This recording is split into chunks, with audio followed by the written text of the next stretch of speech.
Comment la prévoyance professionnelle fonctionne-t-elle et quels défis existent-ils? Qu'est-ce que le système des 3 piliers en Suisse? En Suisse, la prévoyance vieillesse se compose de 3 piliers. Les 3 piliers se complètent mutuellement et t'offrent la meilleure sécurité financière possible durant ta vieillesse. Le premier pilier correspond à l'AVS, la prévoyance étatique. Elle est obligatoire à partir de 18 ans et permet de payer les coûts minimaux nécessaires à la survie pendant la retraite. La moitié des cotisations est payée par toi et l'autre moitié par ton employeur. Tes cotisations servent à payer les rentes des retraités actuels. Le deuxième pilier correspond à la prévoyance professionnelle. Elle n'est obligatoire qu'à partir de 25 ans et à partir d'un certain revenu. Cette cotisation est aussi directement déduite du salaire. La prévoyance professionnelle est organisée par des institutions de prévoyance privée telles que des caisses de pension et des assurances-vie. Le deuxième pilier doit assurer ton niveau de vie habituel. Le troisième pilier correspond aux économies privées. Cela signifie que tu peux cotiser volontairement et économiser ainsi des impôts. Comment puis-je épargner dans le deuxième pilier? Tu peux t'imaginer le deuxième pilier comme une sorte de compte d'épargne sur lequel tu peux épargner pour ta vie à la retraite. Le montant minimal que tu dois verser chaque mois est fixé par la loi et correspond à un pourcentage du salaire. Ce pourcentage du salaire dépend de ton âge. Plus tu es âgé, plus le montant légal est élevé. Attention, si tu travailles à temps partiel et que tu es employé seulement pour un faible taux d'occupation, il est possible que tu ne sois pas du tout assuré car le deuxième pilier n'est obligatoire qu'à partir d'un certain revenu. Au moins la moitié du montant est payé par ton employeur, le reste doit être payé par tes soins. Le montant de la rente que tu recevras durant ta retraite du deuxième pilier dépend de la somme que tu as versée dans la prévoyance professionnelle durant ton activité professionnelle. Comment ma rente est-elle calculée? Tu as 3 possibilités pour recevoir ton avoir de vieillesse. Comme rente, en une fois en retrait de capital ou sous une forme mixte. Si tu optes pour la rente pendant la retraite, une somme t'est versée chaque mois. Le montant de cette rente est calculé par le biais du taux de conversion.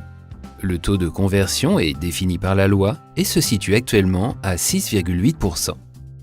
La multiplication de la somme épargnée par le taux de conversion de 6,8% permet d'obtenir le montant de la rente annuelle durant la retraite. Jusqu'à un montant de 100 000 francs suisses épargnés, une rente annuelle de 6 800 francs suisses est versée. Tu peux te faire verser la totalité de la somme épargnée en une fois. Ceci s'appelle un retrait de capital. La troisième possibilité est de te faire payer une partie comme rente et une autre partie comme retrait de capital. Quels sont les défis du deuxième pilier? Le deuxième pilier fait face à différents grands défis. Un des défis est que la population devient de plus en plus âgée. En même temps, l'âge de la retraite reste toujours le même. Par conséquent, l'avoir épargné dans le deuxième pilier doit être suffisant pour une période de pension plus longue. Si le taux de conversion reste le même qu'aujourd'hui, il faudrait d'une manière générale plus d'argent pour financer cette période de pension plus longue. Cet argent supplémentaire doit être épargné. Un autre défi est le niveau d'intérêt bas. Les caisses de pension investissent la somme que tu as épargnée. En investissant dans l'immobilier ou dans des titres à long terme, elles génèrent un rendement, c'est-à-dire une sorte de bénéfice. Avec ce rendement, ton argent te rapporte des intérêts.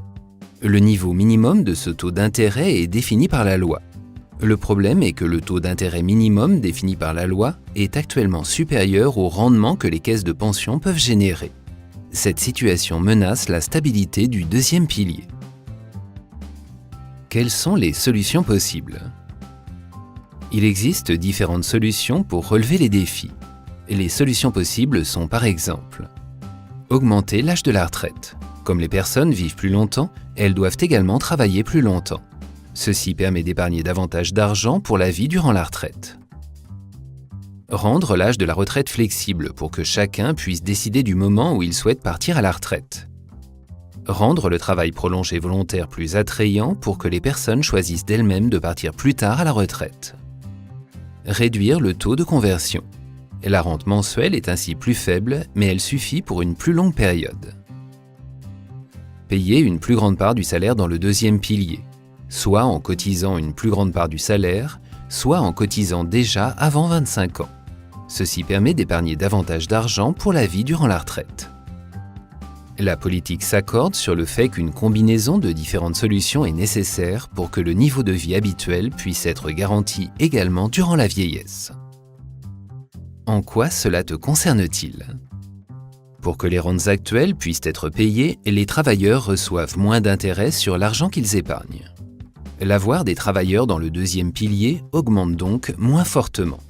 Cette réaffectation touche surtout les jeunes travailleurs qui travailleront encore longtemps. Aujourd'hui, les politiciens ne s'accordent pas encore sur la manière de réagir à ces défis. La forme de ta rente quand tu seras à la retraite n'est donc pas encore claire. Comme tu peux le constater, cela te concerne beaucoup. À ton avis, quelle est la meilleure solution ? Fais-toi ta propre idée lors des prochaines votations et fais entendre ta voix.